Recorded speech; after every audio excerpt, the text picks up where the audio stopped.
comment ne plus avoir peur de la peur. Coucou tout le monde, j'espère que vous allez bien. On se retrouve aujourd'hui dans une nouvelle vidéo où on va parler de la peur, plus particulièrement comment ne plus avoir peur de la peur.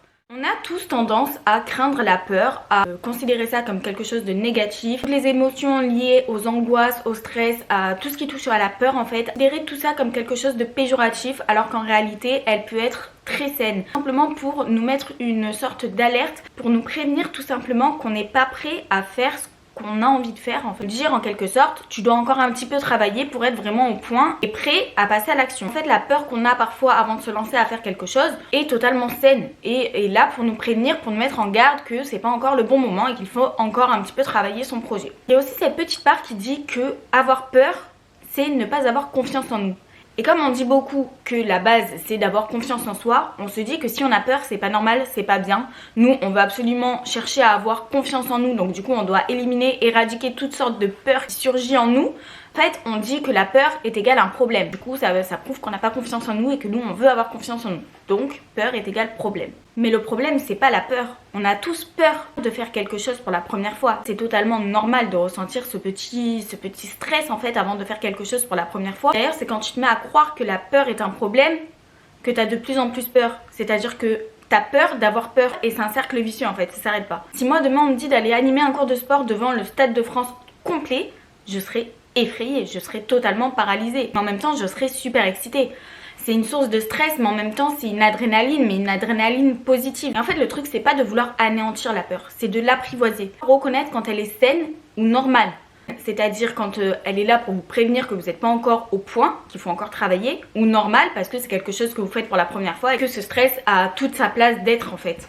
Et la confiance se construit aussi là. Être capable de reconnaître quand la peur est saine, quand elle est là pour nous mettre en garde, nous dire attention, travaille encore un petit peu, ou totalement normal parce que c'est la première fois, je sais que je suis au point, je sais que j'ai tout préparé, mais c'est normal parce que c'est nouveau et que quand on sort de notre zone de confort, on a toujours et tout le monde a ce petit stress et cette petite peur en fait de se lancer pour la première fois. Savoir reconnaître que parce que j'ai les mains moites, le ventre noué, stressé au plus haut point, que je vais rater ce que j'ai à faire, que je dois paniquer encore plus parce que justement je me dis si j'ai peur c'est pas normal donc je panique encore plus et je vais rater complètement ce que j'ai à faire, alors que non, c'est totalement normal. Je vais me répéter beaucoup de fois, je vais dire beaucoup de fois ce mot, mais oui, la peur est totalement normale quand on va se lancer à faire quelque chose de nouveau. C'est normal. Par exemple, si je prends encore l'idée du cours de sport devant le Stade de France, si j'y vais demain en arrivant avec ce pic de stress pendant 1 minute et que je me dis c'est pas normal, j'ai les mains moites, je vais tout rater, etc. et que cette idée persiste, en fait je vais faire que penser à ça, me dire que c'est pas normal et ça va empirer et de sûr je vais le rater. Alors que si j'y vais, que j'ai ce pic de stress pendant 1 minute mais que je me dis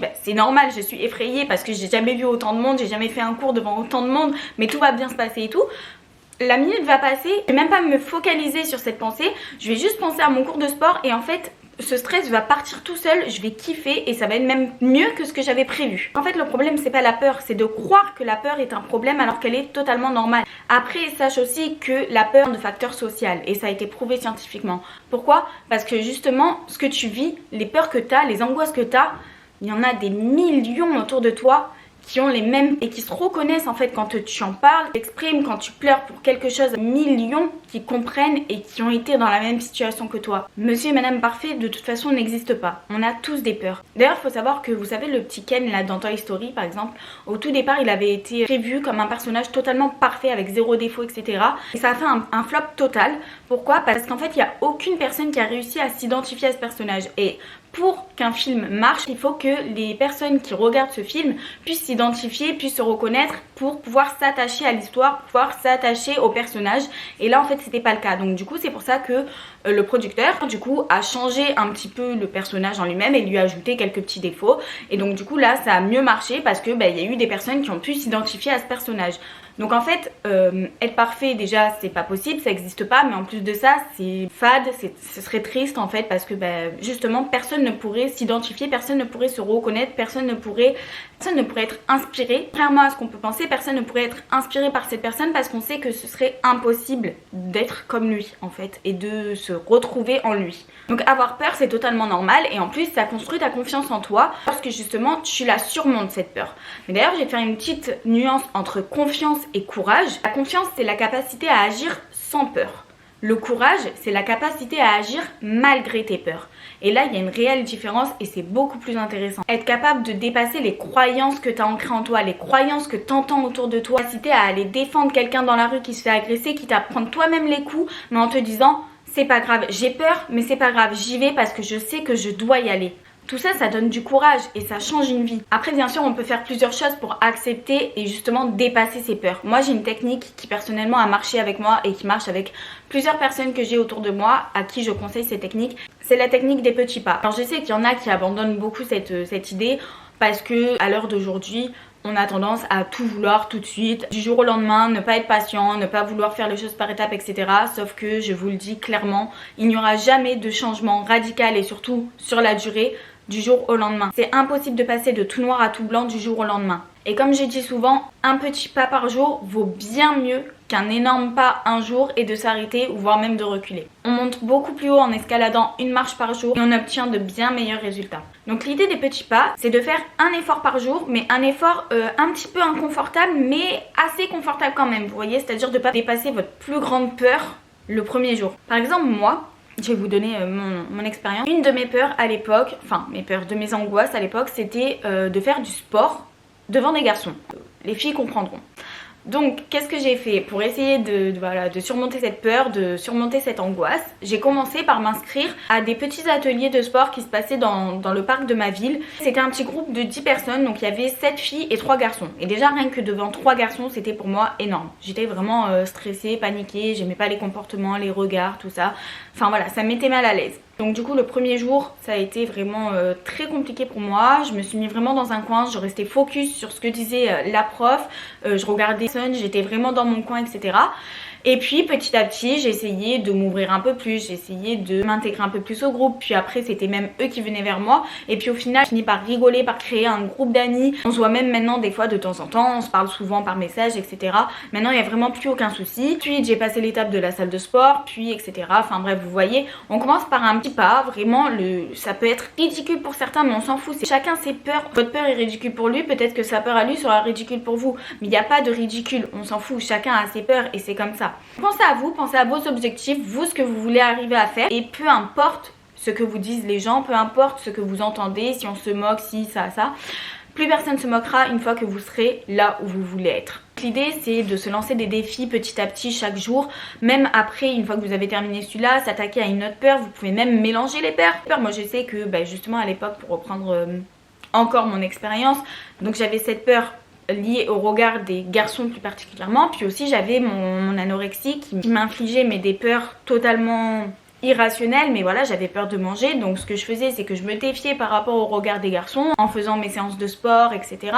Puis j'avais aussi peur de la nourriture, donc j'essayais petit à petit de réintégrer des aliments, en commençant par un aliment qui allait me faire un petit peu culpabiliser mais pas trop. C'est à dire que moi ma plus grande peur c'était les graisses, mais j'allais pas commencer par mettre de l'huile dans ma poêle par exemple. J'allais commencer par manger une amande, puis après 2, puis après mettre une petite mini cuillère d'huile, etc., etc. Donc en fait de faire des petits défis et de les augmenter progressivement en les répétant. Même c'est possible de faire plusieurs jours le même défi, de manger 2 amandes tous les jours pendant 5 jours jusqu'à ce que j'arrive à manger ces 2 amandes sans plus du tout culpabiliser. Il faut se rappeler que l'habitude se crée grâce à la répétition. N'hésitez surtout pas à répéter un petit peu vos défis, etc.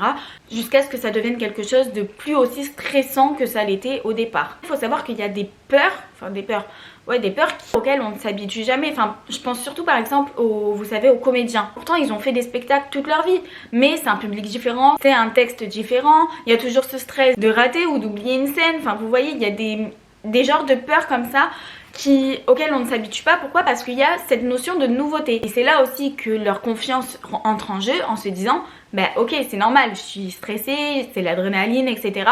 Mais c'est ok, c'est totalement normal, je l'accepte et je sais que je vais assurer sur scène. Et comme je vous disais tout à l'heure, on s'habitue à la répétition. Quand c'est quelque chose de toujours pareil, vraiment identique, on finit par s'y habituer. Quand il y a quelque chose de nouveau, quelque chose qui se renouvelle, là, en fait, on est tous apeurés face à l'inconnu. En fait, c'est l'inconnu qui fait peur. C'est pas la peur qui doit vous faire peur, c'est l'inconnu. Mais en même temps, si on ne l'affronte pas l'inconnu, on pourra pas savoir si c'est bien ou si c'est pas bien. Donc il faut toujours tout tester. Au pire, si c'est pas bien, on n'y retourne pas. Si c'est bien, on continue, on s'améliore. Essayez la technique des petits pas. Et comme je vous dis, ça c'est aussi preuve de courage, de surmonter ses peurs, de les affronter. Et franchement, qu'est-ce qu'il y a de plus beau que de se voir avancer, qu'on s'améliore, qu'on a progressé, à quel point vous étiez hyper stressé face à cette situation, face à ce projet, à ce travail, et qu'au final, regardez où vous en êtes aujourd'hui, vous arrivez à le faire sans problème ou alors avec beaucoup moins de difficultés. Lors des moments de doute, parce qu'il y en a, il y en aura toujours, vous n'arrivez plus à escalader cette marche. Si un jour vous êtes bloqué, que vous n'arrivez plus à avancer, c'est pas grave, c'est ok, il n'y a pas de souci. Arrêtez-vous, prenez cette journée pour justement vous retourner et regarder tout ce que vous avez déjà escaladé. Dites-vous, waouh, si à ce moment-là, quand j'ai commencé, on me dirait qu'aujourd'hui j'en suis ici, jamais j'y aurais cru, jamais. Et ça, je peux vous dire que c'est la plus belle des satisfactions.